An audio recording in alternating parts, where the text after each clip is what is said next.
Hi guys, this is Dr. Ryan Hewitt, and here we are in our functional training studio at Merrimack Valley Wellness Center. And this is my head trainer, Jill, and she's also our 8 Weeks to Wellness nutrition coordinator. She's going to help us demo some of the exercises that I'm going to show you today.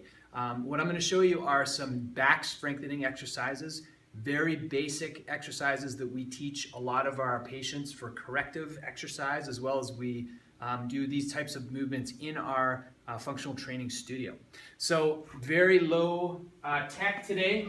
All you're going to need is a yoga block or something similar like this and a band. So you can pick these up on Amazon or Dick's Sporting Goods, anything like that. So very low tech stuff. So what I'm going to do is teach 3 progressions of 3 different exercises.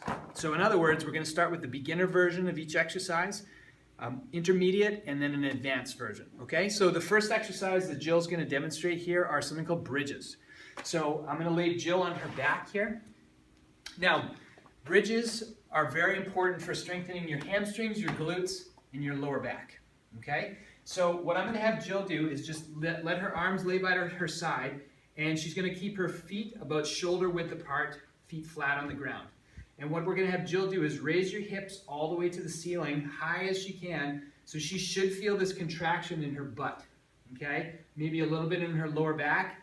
And you can hold this for different variations of time. I recommend holding for about 5 seconds and then coming down to a relaxed position, okay? And then show this one again, raise your hips. You want to really raise those hips high to the ceiling, squeeze your butt, make sure you're keeping your neck relaxed on the ground, okay? And then release. That's a basic version. If we want to make this a little bit tougher and we can activate the butt and the hips a little bit more, we're going to have Jill take this band.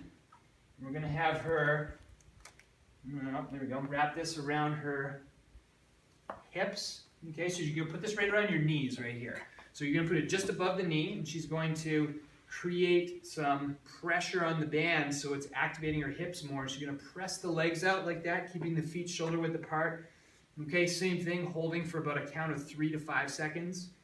We're looking for anywhere between 8 to 15 repetitions, okay, because you really want to just activate those muscles. You want to show another one here, raising your hips to the ceiling, okay, pressing the knees out, getting some tension in the band, okay? Now, the last variation is the most advanced version. So what Jill's going to do, she's going to raise her hips to the ceiling and she's going to balance on one leg, stick that leg out, right? And she's going to come down to the ground and she's going to press up to the ceiling like that, okay? And then down to the ground and press up to the ceiling. So this would be our most advanced version. This is going to work some balance, coordination. Also, the band's not very tight, but you want to get a band that's nice and snug on the knees. It's going to work balance, coordination of the hips, the glutes, the lower back, and the hamstrings. Okay, great. Let's move on to the next exercise. Okay, so the next one we're going to do, I'm going to lay Jill flat on her stomach. Okay, and what we're going to work on here is we're really going to work on targeting the lower back, the glutes, as well as the whole posterior chain, right through the hamstrings. So the most basic version here, what we're going to have Jill do is keep her hands right beside her chest, and she's just going to lift her hands and her upper torso off the ground. So go ahead and do that, okay? Feeling the contraction between her shoulders, the glutes, okay? And then relaxing. So again, holding this for a contracted 3 to 5 seconds. Okay, you want to show one more. Just the upper body here, keeping the neck relaxed. All of the contraction is in the middle and lower back, okay? Now, if we want to step up the difficulty, what we're going to do is we're going to combine that with an upper and lower body movement.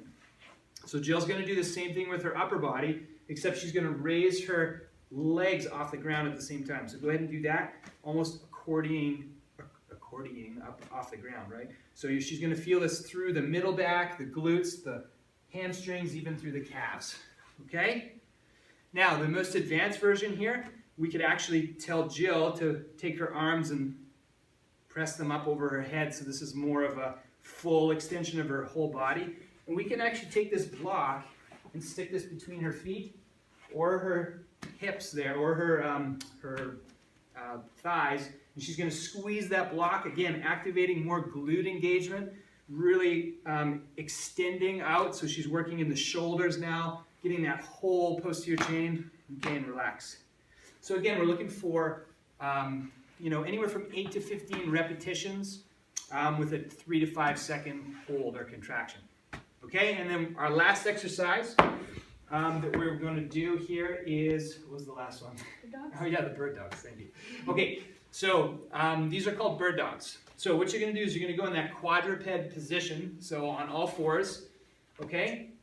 So hands and knees on the ground here, spine neutral, okay? So our head isn't cranked up like this or hanging down like that, just spine nice and neutral here, looking straight, 45 degrees.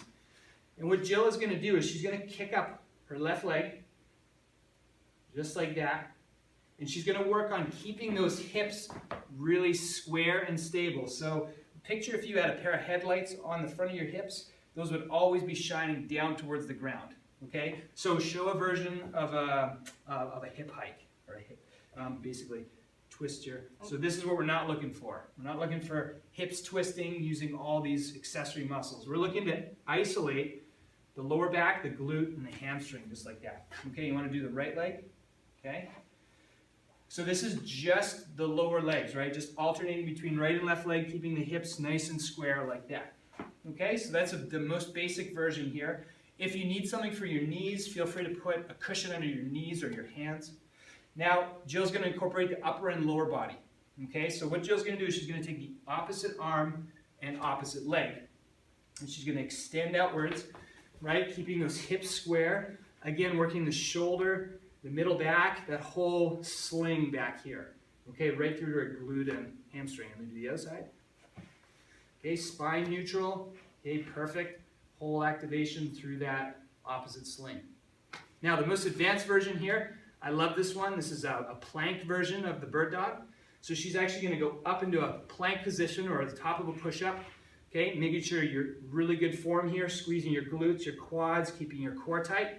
And she's going to go ahead and do the bird dog variation in this. Hey, there you go. Very nice. So you can see how challenging it is. Jill's super fit. Okay, right? Trying to keep those hips nice and square, keeping the core tight.